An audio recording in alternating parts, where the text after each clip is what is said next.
اليوم ان شاء الله غنحضروا مع بعضياتنا الوصفه ديال هذا لو كيك كيجي رائع ومتميز، فيه واحد المزيج ديال النكهات كيتواتى مع بعضياتو بزاف بزاف اللي هو التمر لو شوكولا اي القشور ديال الليمون. وصفه ما فيهاش لو سكر، الناس كيقلبوا على وصفات ديال كيك سون سكر، غادي تعجبكم هذه الوصفه هذه بزاف بزاف. خليكم معايا باش تشوفوا الطريقه ديال التحضير وندوزو دابا نتعرفوا على المقادير ديال الوصفه. الوغ اول حاجه ان شاء الله غنبداو بها هي 3 ديال البيضات يكونوا بدرجه حراره المطبخ، كاس كبير ديال اللوز مطحون بالقشور ديالو، تقدروا ديروا اي لوز يعني عندكم بالقشور ولا بلا قشور، وكاس كبير ديال الدقيق يعني الكيسان اللي كنشربوا فيهم الماء. عندي هنايا 100 غرام ديال لو شوكولا ذوبته، شوكولا من نوعيه جيده، وعندي واحد 10 ديال التمرات حيت لهم العظيم ديالهم وقطعتهم مزيان مزيان حتى كيوليو على هذا الشكل هذا معلك. غادي نحتاجو اوسي كاس ديال الزيت المائده، كاس ديال اتاي، غنحتاجو زوج ديال لي ساشي ديال الخميرات الحلويات، ساشي ديال السكر فاني، ومعلقه كبيره ديال لا بودغ الكاكاو. وهنا عندي الروح ديال الليمون، تقدروا تستبدلوه بيان سور بالقشور ديال الليمون كيتواتى لوغو ديالو مع لو شوكولا كيجي رائع. الوغ اول حاجه غنبدا بها غناخذ الطراب الكهربائي، كتقدروا تستعملوا لو فوي اولا الطراب اليدوي. غادي نضيف هنايا كاس ديال الزيت على 3 ديال البيضات ديالي، وغنضيف اوسي لو سكر فاني، وغادي نبدا نطرب.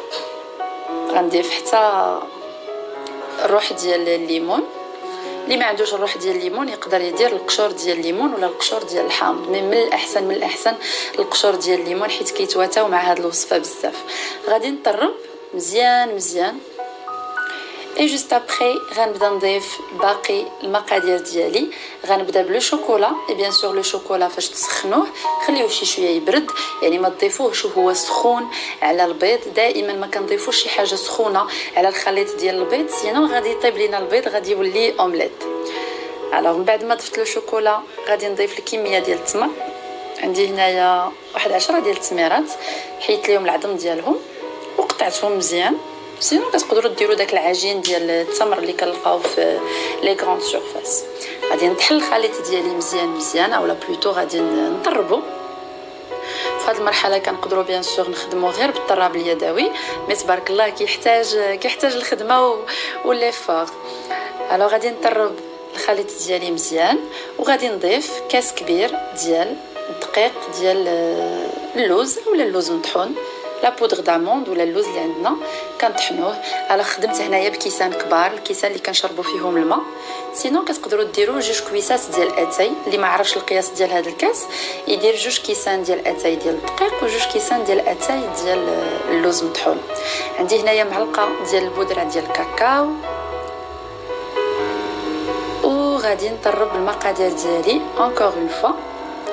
الوغ دابا غادي نبارطاجي معكم هاد لاستوس. من بعد ما كنطربوا الخليط ديالنا مزيان كناخذ تقريبا واحد 3 ديال المعلقات ديال الماء، هاد الكميه هذه اللي كنوريكم هنايا 3 ديال المعلقات ديال الماء غنديرهم على جنب، يعني غنكبهم بحال هكايا سور لو كيك، وغادي نضيف فوق منهم لي 2 ساشي ديالي ديال الخميرات الحلويات.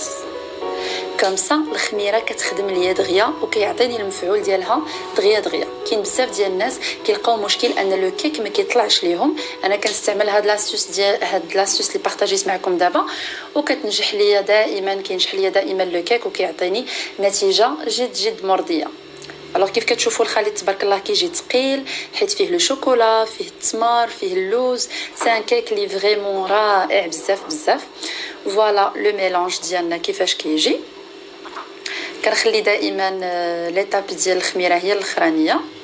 غادي نخدم بهاد لو مول هذا بوغي اي فارين، بيان سور درت ليه الزبده اي لا فارين، وغادي نضيفو بيان سور غادي ندير هادشي في لو فور اللي كنكونوا مسخنينو من قبل على درجه حراره ديال 180 لمده ديال 30 مينوت، نص ساعه، ما كيحتاجش انه يطيب بزاف. وهاد الاضافه هذه كتبقى اختياريه، ديروا لي زامون ديفيلي، ديروا اللوز، الكركاع اللي بغيتو، مي بلي زامون ديفيلي كيجي فريمون خفيف وكيتواتى حتى في المنظر ديالو. من بعد ما كيخرج من لو فور ها النتيجه ديالو النهائيه، ان كيك اللي زوين بزاف وصحي وبنين وغيعجب حتى الوليدات ديالنا. كنعطيوهم ياكلوا ان كيك اللي فيه اللوز، فيه التمر، فريمون صحي بزاف. كنتمنى ان الوصفه تعجبكم وطاقيو الناس في هاد لا روسيت باش حتى هما يجربوها.